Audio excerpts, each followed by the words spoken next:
Hello and welcome to Thought for January the 11th.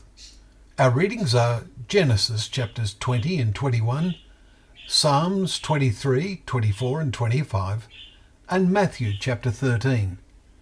And our thought is, all the days of my life. What is really special about Psalm 23? There are several popular hymns based on its words. Are these just words? God's words need to live in our heart, not just go in one ear and out the other, as the saying is. In today's non-stop world, that happens all too easily. Its words should, indeed must, encourage a peace of mind that is a rare blessing today. The Lord is my shepherd. Have you ever thought that Jesus would have seen his Father as his shepherd, and what these words would have meant to him? The Lord shepherded David throughout his life. He put away his sin with Bathsheba and Uriah, even before he asked, because he knew the overall condition of David's heart. A good sheep is ever listening for his shepherd's call.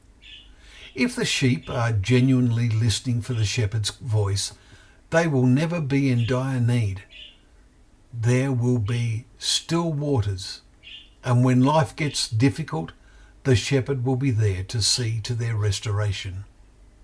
Of course, the need for restoration indicates some difficult or even desperate situation where the sheep might, for a moment, cry out, "My God, why have you forsaken me?" We read this at the start of yesterday's Psalm 22. This surely indicates David had some moments of desperation before his greater son used those words and then gave the climaxing cry, "It is finished," in John 19 verse 30. He leads me in the paths of righteousness for his name's sake, we notice in verse 3. Notice it is for his name's sake. It is because we bear his name. We belong to him. If we have taken on his name in baptism, we already dwell within the embrace of his loving care. Do we sometimes become blind to this? Even though I walk through the valley of the shadow of death, I will fear no evil, for you are with me. Verse 4.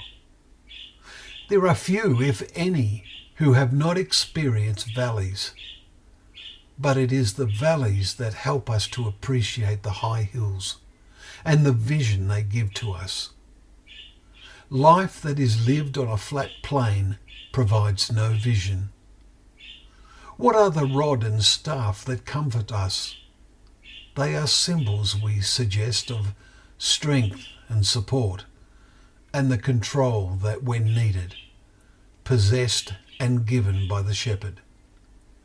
How marvellous is the vision of the last verse.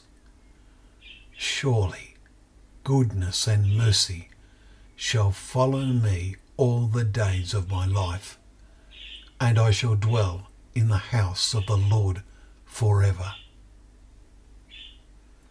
Well, thank you once again for joining us for Thought for the Day, where together we can open up the pages of God's Word. May that Word thrill us and enlighten our path as a lamp does to our feet,